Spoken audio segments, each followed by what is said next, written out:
This is the Better Ottawa Municipal Panel. Today is Monday, the 25th of August. We're back after a bit of a summer break. My name is Neil Sarvanamutu, and I'm joined by Joanne Chianello and John Willing. Hello to you both.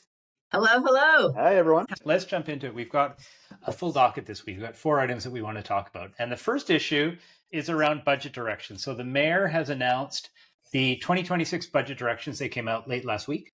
And this is the document that defines what to expect in the budget for next year. And of course, it's about a $5 billion budget. And John, can you get us started by just outlining what are the big themes and messages that have come out of these budget directions? Well, yeah, just to dovetail off what you just said, Neil, this is an important report because it sets the rules of the game, essentially, for the budget. So if council approves these rules, these numbers, then that's the budget that the staff are gonna go off and try to. I'm sure they've figured out a lot of it already, but they're gonna try to meet these numbers that council are gonna set in stone. So the headline items, I guess, are the city's looking to increase property taxes by 2.9% for city operations. That includes the health board and the library board too. We're going to talk about police here in a second, but they're proposing to give the police service a target increase between 2.9 and 6.5%. So the city is calling it a total of 3.75% tax increase at this point. But those are just like the initial headline numbers. But if you, of course, are interested in how else City Hall is going to take money from you over the next year, we can talk about transit fares, right? Transit fares could go up between 2.5% and 7.5%. We could talk about the transit tax, which could go up between 3% and 15%. And then, of course, things that we already know, but will be new for some Ottawa residents. For example, the garbage fee would go up 10%. Stuff we've already talked about in the past. There have been policies already set on that. And same with the water and sewer rate. Those bills go up every year, but you're probably looking at about a 4.5% increase in 2016 if the budget is created that way and eventually approved. So, but I think what really stood out, Joanne and Neil, is definitely the Ottawa Police proposed increase, and that received a lot of questions too. I know the mayor received a lot of questions on that when he had his availability last week. Yeah. Okay. So let's just recap some of those numbers. I think overall we're saying a tax increase of, I think they said 3.7. Is it 3.75%? And what you're saying, John, is that when you factor in all the rate stuff like the garbage increases and the water increases, it's actually going to be more than that for household. The big headline, water increase is usually separate from the tax increase. It is completely separate, but it's a municipal service People you're are paying for. lots of work. But it's definitely dealt with separately. So, Joanne, we've got this big proposed increase of the police budget, and then we've got everything else is more or less at what we'll call the inflation rate, right? 2.9%. I mean, core inflation is around there. The inflation rate right this second, right? But yes, go ahead. Yeah, sure. So my question is for all intents and purposes, is the budget basically done here? Like, assuming the council approved this? Oh yeah. In a few days' time? Budget is almost always done when the directions are passed, right? The mayor usually says, here's, they say, look, we can't just tell staff to just do whatever. We have to give them some parameters, and here's what we'd like to see. Let's see what it is. Technically, it's not passed, but I don't know, since I've been covering City Hall, watching it in 2010, it has never been ever substantially different than the draft budget to the final budget. You might see some pushback this year from some councillors saying, okay, look, we're putting these parameters on, but what does the city actually need? We'd like to see a budget that says, okay, city staff, you tell us what would be ideal, which is how it used to be done a long time ago. And then the budget meetings would go on for 4 days as people tried to wrangle it down to something that's politically manageable. Because, of course, it was always too much money for the politicians. But this way, they're kind of reverse engineering it. But the criticism of that has been, is the city actually getting what we need with this, right? Yes, you're tasking staff to work to 2.9%. And I don't know, I have some ideas of why that is not manageable. I mean, they could probably do it, but is that going to be good for the city? I don't actually know how they're going to do it, to be honest. I mean, there are 3 giant union contracts up for negotiation right now. Like the transit contract expired in March, and they're still negotiating that. And at the end of last year as well, the CUPE, the local CUPE 503 contract expired. And if you look at other cities where these things have been renegotiated, they're getting increases of way more than 3%. So just on that, I don't see how you keep up with the labor costs. And as well, yes, 2.9% is about the rate of inflation this year. But if you look at past years when we had inflation of 6%, we certainly did not keep up with that. And so I think when you have these negotiations that are going to come up, they're going to say, look, we've been making less money because inflation's been high over the last 4 or 5 years. So I kind of went off onto some extra tangents, as I often do. But your original thing is like, yes, is the draft budget, which, by the way, is in the purview of the mayor. I mean, he doesn't use his strong mayor powers, but he actually, like, you know, the council can say we don't like these directions, but he can actually come back and say, well, too bad, we're going to do that. But it is election year. I don't think you're going to see a lot of councillors want to be higher than that. But also, I have a lot of, I do wonder how this budget's going to work for the city. Yeah. And Joanne, your point about compensation is a good one, because I think compensation makes up about 40% of the city budget. So this is this big wild card that we haven't factored in for. So we're going to talk about policing and this proposed significant increase in the police budget. But first, John, I just want to ask you the same question from all of your years covering City Hall. From when budget directions has come out versus the final product, I mean, do we actually can you think of any major announcements that have happened in that period? Like, is there anything more to this budget than the headline number? It's usually, no, you're right, Neil and Joanne too. Like, it's usually the numbers. People want to know. I think the average citizen wants to know how much they're going to pay next year, how much more they're going to pay next year. And so those numbers are always the headline leading off newscasts. Those are the numbers that rule. You're not going to get many whiz-bang pow announcements out of the city budget. And mostly because the budget's all mostly about smaller projects and communities and initiatives that are maybe equally important. And also the upkeep is equally important than those smaller projects and communities. So we've talked on the pods many times about assets, right? And maintaining assets. And that's what the budget is about also. The budget isn't meant to be a super sexy, unless, you find repaving particularly alluring. But that's what the city budget... Well, if it's your street, you might. Yeah. But that's what the city budget is really about. And I think more than ever now is just being able to afford to maintain what we got now rather than announcing huge new sexy projects. Okay. I remember one time it changed. And it was around the police budget. This is a number of years ago, so it's pre-convoy times. And it was... the police wanted a 3.5% increase. This was during the defund the police movements in some circles, right?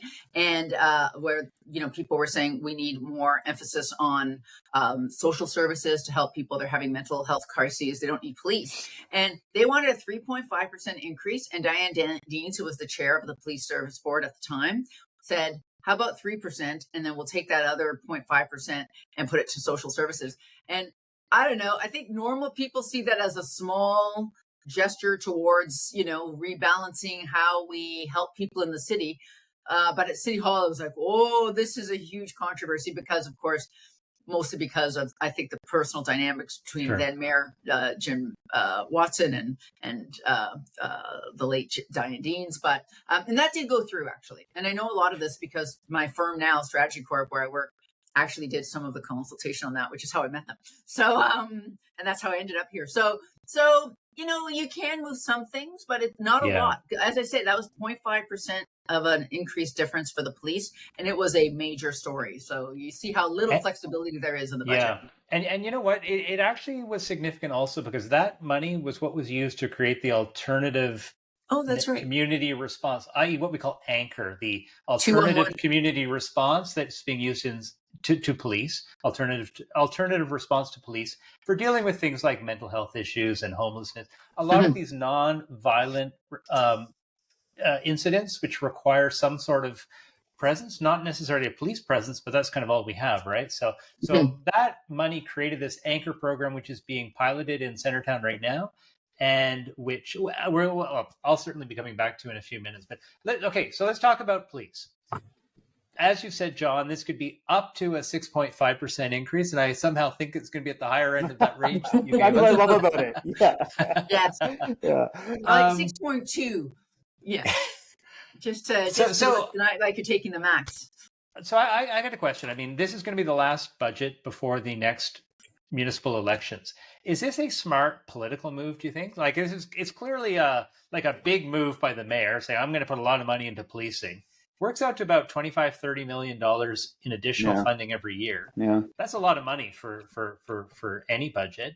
Um, I'm curious to hear from both of you. Do you think this is a smart political move, focusing on public safety and the police response? Well, first on the 6.5, the idea that police can go up to 6.5, I am curious to see what the police board is going to do with that, because of course we just assume, well, if council is going to give them the opportunity to raise by 6.5, of course they're going to take it. You're not going to leave money on the table. But I do wonder if there's some goodwill that's going to be put forward, possibly by the police service too and the chief, but also by the police service board to say, you know what, let's try to not go to the max at 6.5 and maybe get it down to maybe 6. I don't know, but at least 6.4. Right, yeah, some effort. So that's going to be something I'm curious to watch. And to your point, Neil, maybe it would be a politically astute thing to do.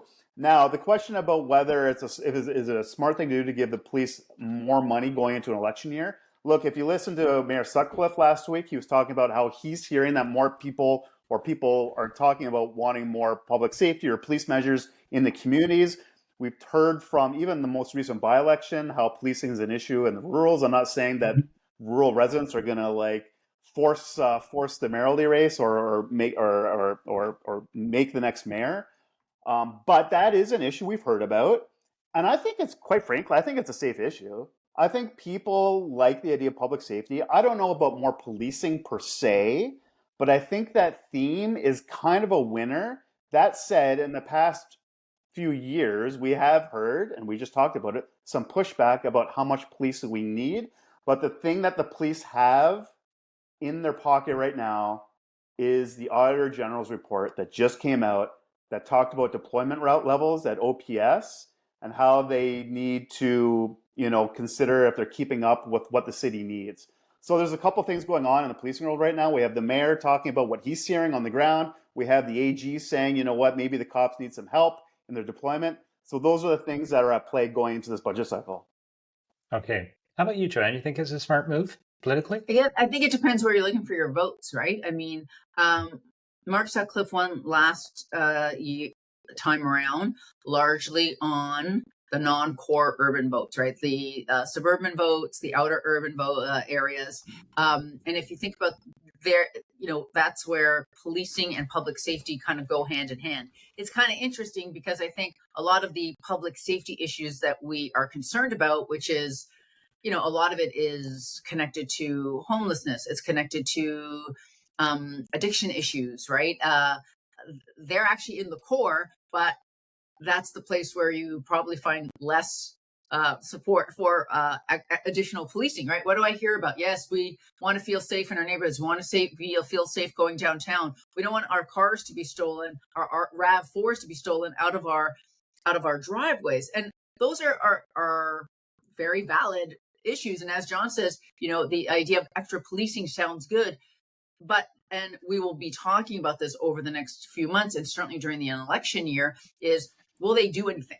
You know what I mean? Like, yeah, you're the police. Yes, it's great to have police. I've worked with police services and police boards for strategic plans through my company. And when you talk to communities, they want to know the police in their neighborhoods, right? They want to see them around, and that is a great idea. It's just that they can't actually go up and down every street, and they are not going to stop organized crime from stealing your RAV4 because that's who's doing that. Now, maybe if they have some extra people and they can respond, I don't know that has to be a sworn officer, but you also hear like you try to make a complaint and nobody talks to you, right? People I think want more connection.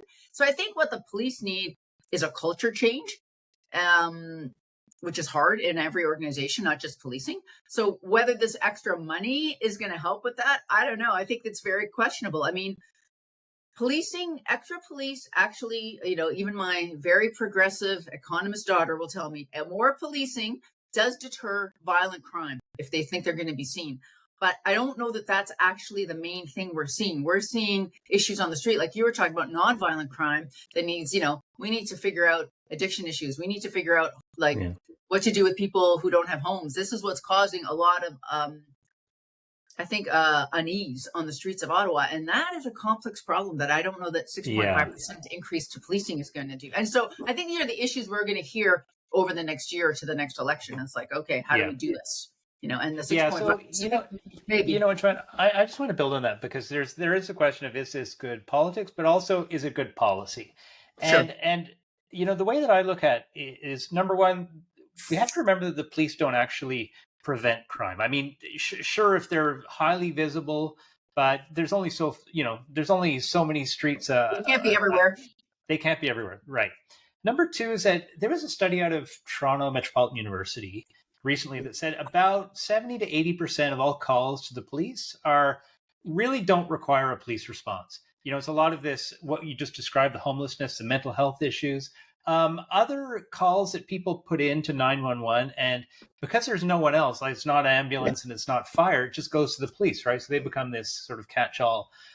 So we do have a police force that is overburdened with responses that really don't require necessarily a police all the time. So then the question becomes, are there better responses? And this is where I come back to what I was talking about earlier, the alternative neighborhood community responses, like the Anchor program in Centertown. And what's really interesting is that when you look at a program like Anchor, this is where you have outreach workers, you have social workers that are responding to these calls. They can respond to a call at probably about the quarter of the price that the police can respond to it. I mean, they're a low cost solution, at least, and that's data that's coming out of some American cities like Denver and Eugene, Oregon, where these practices have been in place a bit longer. And so I just think that from a fiscally prudent approach, putting a lot more money into the police budget to allow the police to do more of these sort of calls is not necessarily a very smart approach. I would like to see more of that money invested in these alternative responses so that we can free up the police to do police work. That's really what I would like to see. But I do think on the political side, people do like the district policing, the idea that there are police attached to your community. And whether, we just had this, like, we just talked about it for 5 minutes and we could talk about it for 5 hours. It's a complex response, whereas like, we're going to help, we're going to give you more policing is a good political message. Like it does resonate. So I'm with John in a lot of parts of the town where perhaps Mayor Sutcliffe is looking to get reelected. I just want to ask one question, Joanne. Are people really stealing Toyota RAV4s? Yes. Okay. Yeah, okay. I just want to know. All right. I'll alert my friends with RAV4s. There is a list. There's a list of like the 10 most stolen cars. And I don't know. I knew someone who had their RAV4 stolen. Okay. So this is why I say that. But yes, absolutely. There's exactly. Okay. Listen, there's a lot to be discussed. There's a lot to be discussed about policing. Joanne, you talk about culture change. We talk about the district model. Let's save that for another day, and but these are really important issues, and we will come back to them. Let's move on to our second topic today, which is the announcement that we had, I think it was last week, about that there will be no extension to the summer beach season. The lifeguarding season went up until yesterday, Sunday, this past weekend, and there will be no more lifeguards going forward. So we heard from the city that this was a lifeguarding issue, that there just weren't enough lifeguards. Is that really the case, or is this more just a budget issue? Well, it always is a budget issue. I mean, if you're the city, there are private organizations that provide lifeguarding services. So you could run an RFP and say, hey, we need lifeguarding services between the end of August to the end of September. I don't know what, at these beaches. Put in your bids, and you know what? Maybe even if it dips down to 15 degrees, we're still paying that contract out. I don't know. But I get it. That is a problem because lifeguards, they're going back to school. A lot of them college, university students, and this is the time they move back. I see this being a father to a young child who's in day camps. It's hard to get day camps in the last week of August because a lot of camps aren't providing that service because their counselors aren't available. And the same can be said, I think, for the lifeguards that are happening. They're going back to school now too. But to your question, Neil, is it a budget issue? Everything's a budget issue. It's just a matter of does the city have the will to spend a little bit more money, possibly, or finding another solution to provide those services at the beaches? And I should say too, I think splash pads are still open too, right? For a few more weeks. So if there are options for people, if it does get hot in September, it can get hot. There are options in community parks for people to cool off if they have splash pads. Yeah. Yeah. Sorry, John. I was just going to ask. No, you go ahead. John, splash pads don't require any sort of lifeguarding, right? No. Yeah. No. Yeah.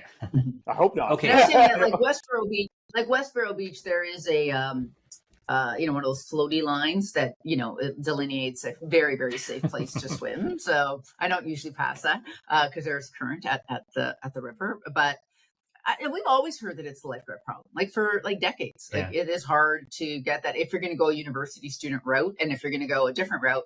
Well, I guess it's probably pretty expensive to add a couple more weeks, and also just the logistics of switching over to a private system. But on the other hand, we're going to have if it's going to be this hot and this warm and for longer periods, should we look at having services on the weekends? For the beaches. I think it should. I always felt bad it didn't go at least to Labor Day. I know that students go back to work, but a lot of people are hanging around, and it's hot this week. We would love to be using the pools, and maybe some weekend guarding might be kind of a nice thing as well, like in September as it gets warmer and warmer. Yeah, but so Joanne, I want to ask you, this is not the first time this issue's come up, right? Councillors have been asking for this for a number of years now. As when it's climate change, right. But that's become increasingly the case, right, John? I mean, every year it's just we're having these longer summers that where September you get really some very hot days. My question, Joanne, is why are we only hearing about this decision last week? We could have made this decision. The budget is passed in the winter. The budget is passed in December, and it's cold then. And we just go by, and everyone is as you see, we're going to try to get it to 3.75%, and it's very tight. And trying to add things in is bad. And then bad planning, I guess, are the words, right? And it's kind of like when we talk about election reform, we only talk about it when the election is happening. You're like, oh, can't do it now. So now it's the middle of summer. Obviously, we cannot extend it now. So they do this every year, the same thing. I have very little sympathy for these councillors, to be frank. Yeah, no. But my question is, why are we only hearing the decision about? Why are we only hearing about the decision right now, a week ago? It's always been the decision. It hasn't been changed. I don't think this is different than any other year. It's just when people, especially families, they look at the calendar and then they see an announcement by the city saying, the lifeguards are done for the year, or whatever. And it's wait a second, and it's 35 degrees out, and everyone raises their hands, and then reporters go out and they do the story, and it becomes, and so it's kind of the same, like Joanne says, the same cycle every year. I think that's why we hear about it at the last minute. It's all the time. And I think what happens is, and I think it might be, I think we're talking about transit fares today. Are we talking about transit fares today? Oh. I can't remember if we are or not. Well, we kind of missed that. Okay, but so very quickly, the same kind of thing. The city is, in its wisdom, is not going to offer a discount pass to teenagers. Now, if you get one through your school board, you get a discount pass. But if you are not taking the bus through the school board and you are 14, too bad for you. You pay 2 to 3 times as much as a senior. You have to pay a full fare pass. It's insane. But how did this become a story? Well, the city put out a memo in the summer and everyone kind of went, oh my God, when did this happen? Oh my goodness, this is terrible. Yeah, it happened in December when we passed the budget. A number of councillors did not vote for that. And so that kind of goes into a long, big amount of stuff that is being decided. And you kind of maybe think, oh, that seems bad. But then later when it's happening, everyone's like, how? How did this happen? And you're like, yeah, this happened because we let it happen. Same thing with the how we plan for the beaches. Summer comes every year, folks. We end it and everybody gets mad when the beaches are closed sooner, but we never deal with it at budget, which is when you have to deal with it. So that is my little rant. Okay. So the moral of the story is, if it's a hot September and you want to go out swimming at the beaches, just don't go past the floaty lines. Is that right? Yes. And also note to yourself to write your counselor that fall when they're making the budget to say, fight for longer beach openings. Okay. Maybe let's as global warming continues, it'll be hot enough in November that we'll remember that we want to Oh my be at God, the knock beach on longer. wood. yeah. I know. That's, Okay. Okay, let's move on to our third topic, which is the long range financial plan. Now, we've been talking about this on a number of occasions about these capital asset management plans. We know that we've got a lot of infrastructure in the city, whether that's roads or sewers or community centers or fire stations and a whole bunch of other things. All of that needs to be renewed. The province came down a couple of years ago and said, okay, municipalities, you need to understand how much is going to cost to renew all that stuff, how much money you've socked away, and what is your funding gap. In the case of Ottawa, we did the math. We said, okay, over the next 10 years, renewing all this stuff is going to cost a huge amount of money. We've got a little bit socked away, but we're still left with $11 billion that we haven't quite figured out how to pay for. just a little bit short. Yeah. Yeah, so let's call that like $11 billion over 10 years. Let's just call that $1 billion a year, right? 1.1 if you want to be precise, something like that.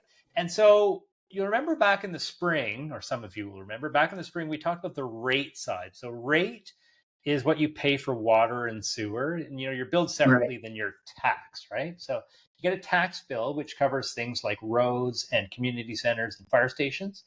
And so we've already dealt with the rate side. And John, you alluded to that a bit earlier in the show, that 5% increase in our water tax bills.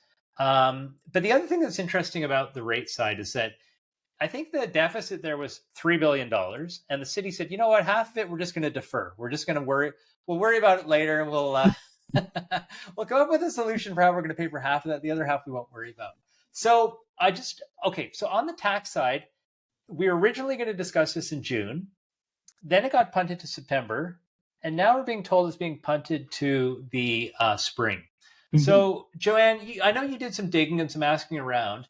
Why is this decision? Why are we being told this decision is being punted to the spring? Okay, so one of the things I was told off the record at some sources, I got to talk to a lot of people at the Association of Municipalities of Ontario conference last week. It is a complete municipal nerd out. You guys would love it.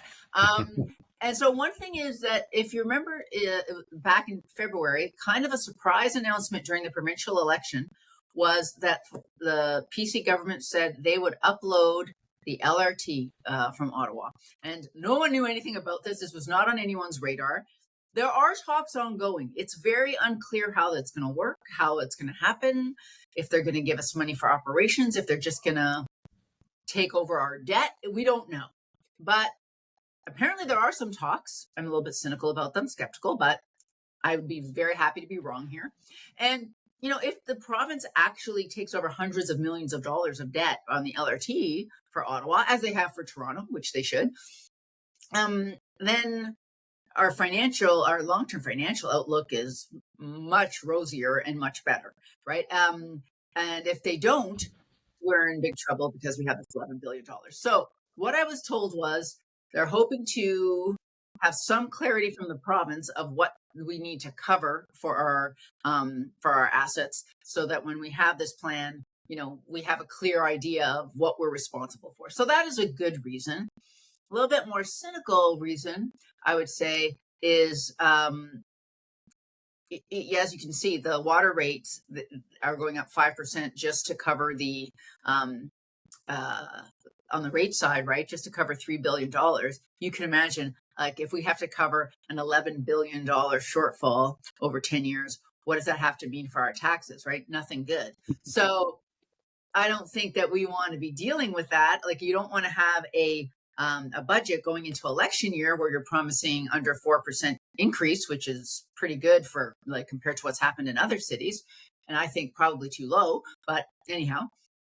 You can't say you're having a 4% increase when you're being faced with a long-term financial plan that says you have to increase your taxes 8, 9, 10%, right? Like we've seen in Toronto. So it'd be nice to just pass your budget now and then get the long-term financial plan news after the budget is passed. And then you'll be like, well, we'll figure that out later. So two reasons I'm hearing. They might both be true. They're not mutually exclusive. One, waiting to see what happens with the LRT uplift, or two, wait till we've passed the election year budget and we don't have to deal with the tax increases that I'm sure will be recommended in that long-term financial plan.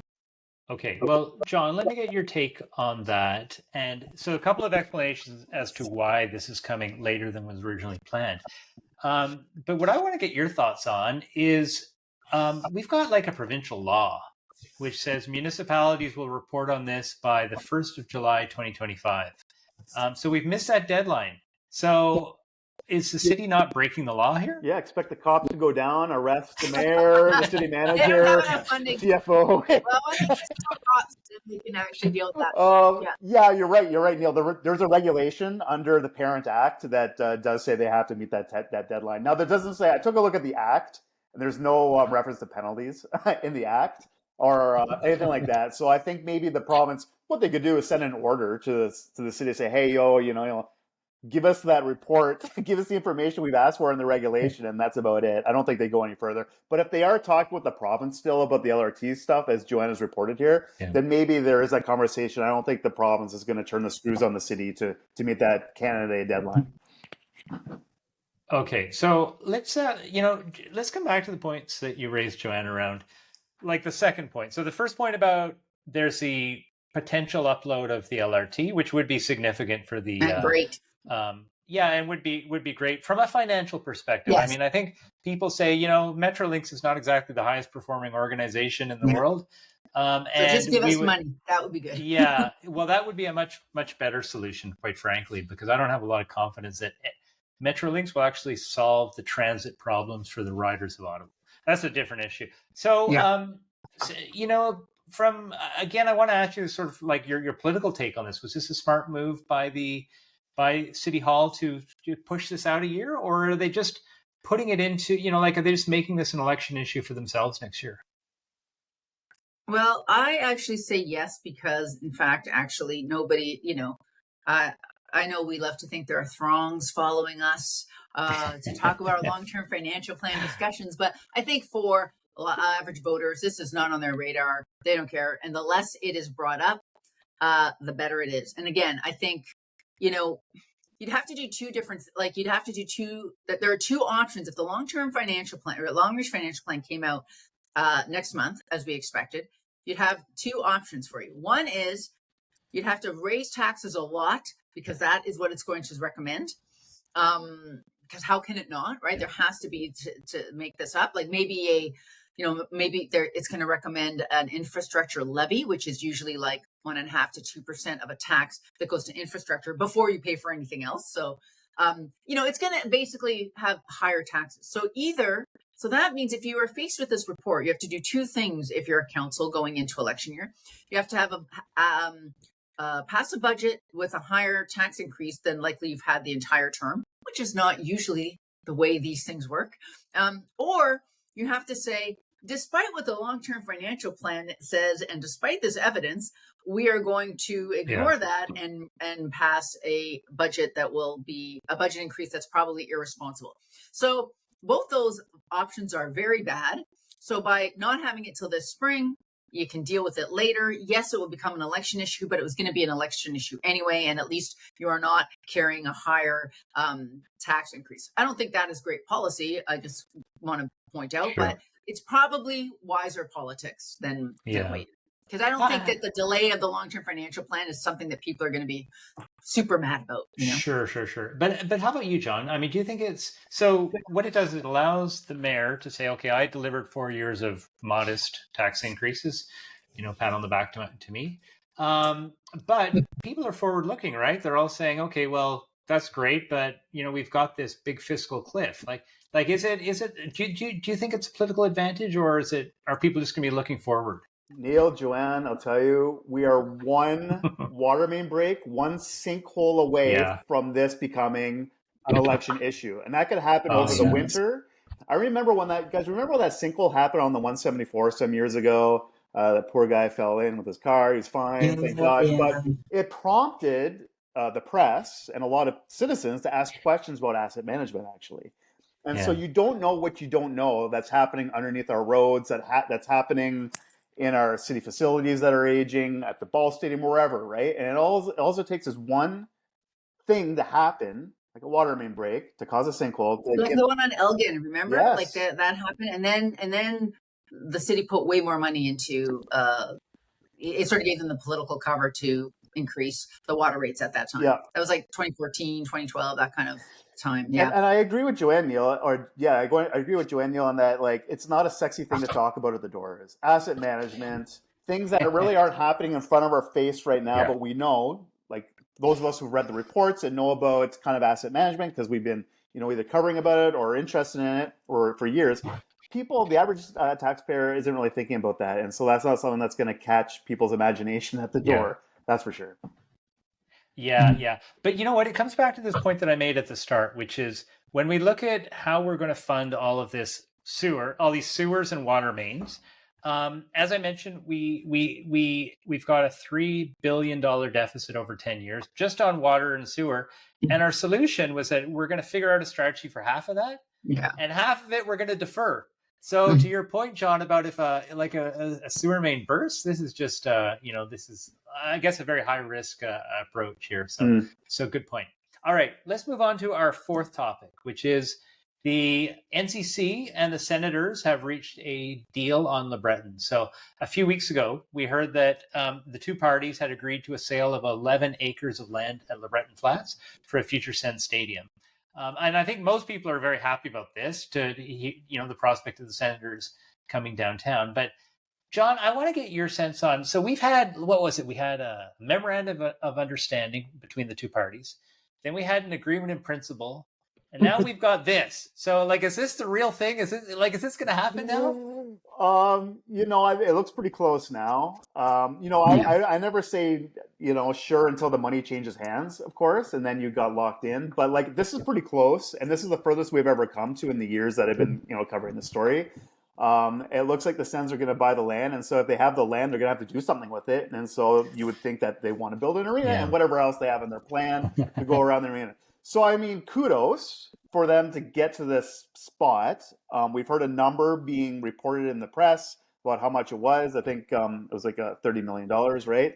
According to the Post media. I think it's a little higher than that. My sources say it's a bit higher. In that ballpark? Yeah. And so to your question, Neil, I know talk about issues that are talkers in the city. I think this is a pretty big talker. We've talked about Lansdowne Park in terms of sports facilities and redevelopments. I think this is a bigger talker than that right now. And people just I think there's a real urge, despite I know what columnist Randall Denley has written about moving the arena downtown, but I think there really is an urge to have because he lives out there. But I'm just going to say, you might have to quickly on that. I remember Denley's last paragraph talking about what's it going to do for the downtown. He's kind of speculating and wondering about what's going to happen. I think that's a big piece of this puzzle. That's really interesting. Yeah. But I think there is a bit of an excitement about this project coming to fruition in the city, no doubt about it. And we're close. Yeah. We're close. Yeah, that's good. That's good. Yeah. And just for those that didn't see the article, Randall Denley, I think, was one of the few skeptics and opponents to this idea. And Richard Pellerin. Apparently, every old reporter at the writes op-eds in the Citizen is against it. But okay. Yeah. So, Joanne, I want to ask you about that number. So, $30, maybe $35 million. What I was baffled by is that the NCC and the Senators did not report this number to the public. We heard about this through Bruce Daria. Exactly. Through him asking the NHL. In this town. Yeah. And the NHL decided to answer the question. So luckily, I don't know that they did it on the record, but no, he has a lot of good sources. Yeah. Bruce has a lot of good sources. But I double check them, and it's a little bit higher than the 30, but for sure. That was the craziest announcement I've ever seen. The way it was done, I'm like, are you out of your mind? Like, as John says, this is a huge announcement. I'm like, what is this? You put out a statement on Twitter? What? I mean. No, but I mean, I was really taken aback about the fact that government was not telling us the number. Okay. They sold a piece of land, an important piece of land, and they won't even tell us what they sold it for. What do you what's your take on that? I find that kind of crossing the line here. Yeah, I for sure. And as a former reporter, and I still have the soul of a reporter, that's what I believe in. You have to be transparent and accountable. And for sure, they'll say, oh, it's commercially confidential. Too bad for you. You are always do. selling NCC, you're selling a large piece, 10.5 acres of really prime downtown land. It's going from public hands into private hands.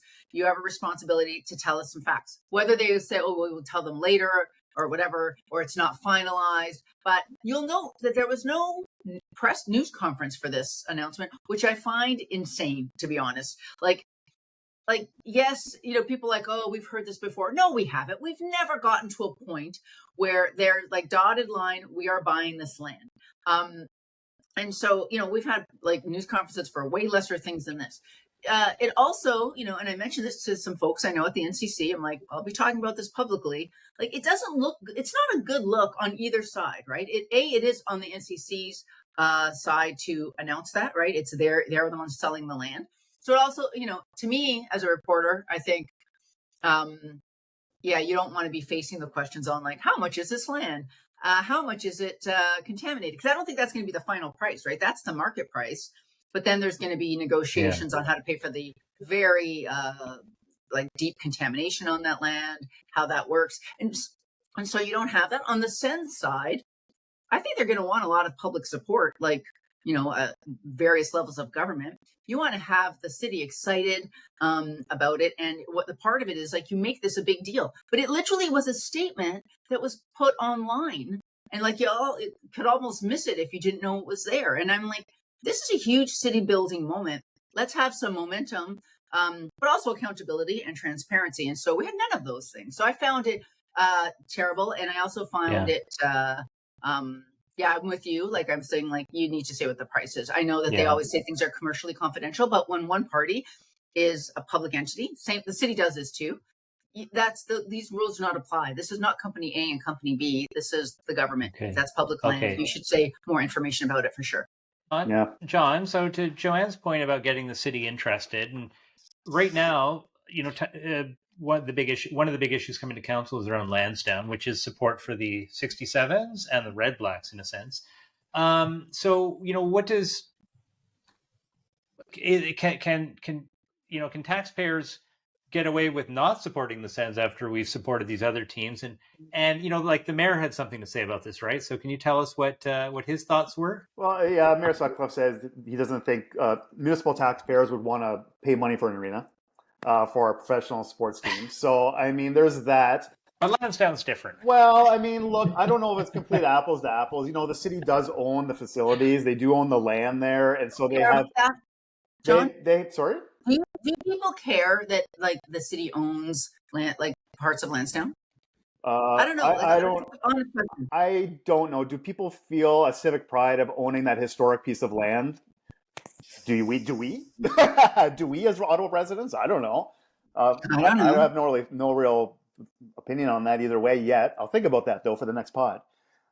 Fair. But to your question, Neil, shouldn't we be treating the Sens equally if we're helping this other professional sports organization? And I think the truth is we don't have the money to. We're already helping the Lansdowne situation. We don't have money for the Sens. But look, the city is going to have to think about its assets around LeBreton, primarily transit, if we're going to get people to events at this new arena, and also the road network around here. I say here because I'm pretty close to the LeBreton Flats, and so I think the city's going to have to, and the city doesn't want to be a hurdle too. Gosh, I don't think Mayor Sutcliffe or council will want to be a hurdle for between the Sens and this happening, and so it's going to have to really think about how it's going to help with all the planning processes, but also the asset management around the LeBreton Flats. Well, I have a different take on that though. When we're going into Lansdowne, part of what we talked about when we were there earlier, and I'm sure we're going to talk about it more, as the financial numbers come through this October. Like, when council decides whether they're going to spend almost $500 million, and how risky that is, part of the risk is like what's happening in this city. Like, you have to think we're going to put a bunch of money in, more hundreds of millions of dollars of public money to build up this sports entertainment center in the glebe, not on rapid transit of any kind, while there's an NHL entertainment system complex also being developed on the LeBreton Flats. And which is going to be more successful, right? Like if you're trying to get people to come to Lansdowne, don't tell me they're not going to be competing with each other. People keep saying they won't, but I don't know why that's the case. Like this doesn't make any sense to me, right? So I think for sure the LeBreton deal absolutely affects how you have to think about Lansdowne. I don't know how to do that. It's pretty complicated, but I don't think they don't just exist in two siloed bubbles. I'm just going to put every cliche in silos, bubbles, but they are related. Like, there's only so much money people spend on entertainment in the city.